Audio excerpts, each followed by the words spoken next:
Essa é o modelo da Bela Gil. Ela já tem o absorvente costurado junto da fralda principal. Eu costumo usar essa daqui, principalmente eu sei que tá próximo ao horário do cocô, porque ela tem o forro preto, não fica tão manchado, né? É mais fácil de lavar e é um diferencial, que essa daqui também atende às expectativas do cocô e do xixi. É comum que fique um pouquinho as marquinhas assim da fralda, mas isso costuma sair depois. A pele do bebê é bem sensível, né? E fica um pouquinho marcado, mas isso sai depois. E aqui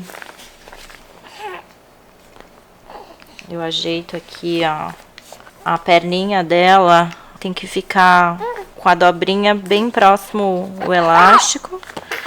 Então eu já coloco assim, essa não tem o absorvente separado. A Maia agora tá usando nos últimos botões.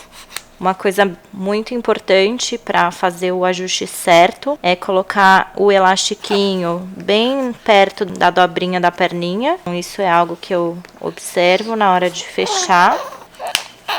Eu coloco aqui e depois eu verifico para ver se ficou no lugar certinho, para os movimentos dela também ficarem mais livres, e isso compromete na hora de a fralda se ajustar certinho ao corpo e não vazar. Aqui ela tá prontinha. Aqui fica um pouquinho mais larguinho mesmo, para também privilegiar os movimentos. E esse aqui é o modelinho da Bela Gil. Esses dois botões são especiais para o momento da cicatrização do umbigo. A gente pode fechar ele aqui para o umbiguinho ficar afastado da fraldinha e não machucar. Agora que a Maia já tá quase 4 meses, não é necessário mais fechar, mas ele serve para isso. Eu vou usar uma combinação agora de absorvente com a capa. Eu costumo pegar e dobrar com a parte de algodão para cima. Essa parte aqui diferente eu ponho para baixo e eu dobro ela um pouquinho mais larga do que a marcação, para poder ficar um pouco mais de espaço da capa. Ela fica mais ou menos assim, só um dedinho sobrando de cada lado. E eu coloco para dentro dois lados, arrumo aqui, eu ajusto aqui na perninha dela, vou ajustando. Agora a Maia tá usando nos últimos 2 botões.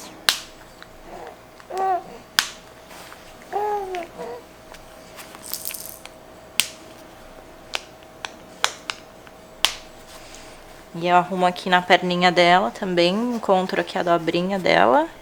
Isso faz com que ela não vaze por causa dos movimentos dela. Se ela fica muito aqui, aí pode escapar o xixi, porque faz um vão entre a perna e a fralda. E dependendo do modelo, se eu sinto que tá um pouco larguinha aqui ainda, eu vejo que eu posso ajustar um pouco mais. Aqui eu vou colocar só de um lado mais apertado, já é o suficiente. Agora ficou certinha. Aqui também. Sei que a fralda vai permanecer por mais tempo, eu uso essa capinha anti-vazamento e eu preparo da seguinte forma. Pego o absorvente, dobro ele com a parte de algodão para fora e um pouquinho mais larguinho aqui a marcação. Coloco dentro da capa anti-vazamento. Eu dou uma ajeitadinha assim. E aí eu coloco sem pôr por dentro da capa, só assim mesmo pra fora. Ajeito aqui nas perninhas dela. A Maia se mexe um pouco, agora às vezes fica um pouco mais difícil. E aqui eu coloco também na mesma quantidade de botões que eu uso quando não precisa da capa anti-vazamento. Só de um lado que eu coloco um pouquinho mais apertado, que eu já vejo que é o suficiente. Quantidade de botões que eu uso quando não precisa da capa anti-vazamento. Só de um lado que eu coloco um pouquinho mais apertado, que eu já vejo que é o suficiente. Aqui nas perninhas dentro eu tenho ajeitado junto na dobrinha da perna dela. Isso faz com que ela não vaze. Vou ajeitando. Fica um pouquinho mais gordinho, mas garante que o vazamento não aconteça. E essa fraldinha aqui, ela já dura mais horas antes de trocar, é bom pra hora de dormir.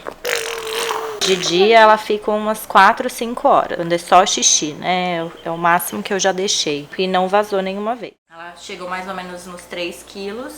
A gente conseguiu perceber que a fralda ficou perfeita, principalmente na circunferência da perna. Então, a gente foi ajustando e aprendendo na experiência dia a dia mesmo. Eu aprendi com a prática que uma fraldinha para ela, o máximo de tempo que tem que ficar para não vazar é mais ou menos 1h30. A minha bebê, ela faz muito xixi ainda porque ela é muito novinha, né?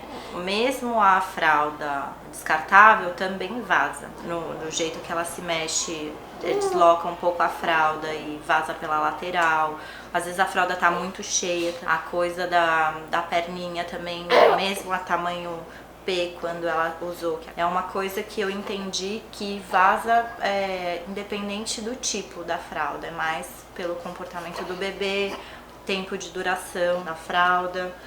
Sobre a questão do volume das fraldas, eu percebi que pra gente poder usar certas roupinhas, a gente tem que comprar um tamanho um pouquinho maior, porque a fralda de pano faz um volume um pouco maior do que as fraldas descartáveis. Isso é importante que as pessoas saibam, que tem que ter um tamanho um pouco maior, né? Uma coisa que me preocupou no começo foi a questão da postura para amamentar, que pelo volume da fraldinha que fica aqui, né, entre as pernas, quando ela tá seca, ela fica bem volumosa. Fui questionando isso, entendendo que é uma postura natural do bebê, que fique as perninhas mais separadas mesmo e que isso não faz mal. Conforme o bebê vai fazendo xixi, a fralda vai ganhando o formato do corpo. E sobre a questão do tamanho das fraldas, eu achei importante ter as fraldas tamanho recém-nascido, porque eu não imaginava que tamanho que ia nascer minha filha, mas com certeza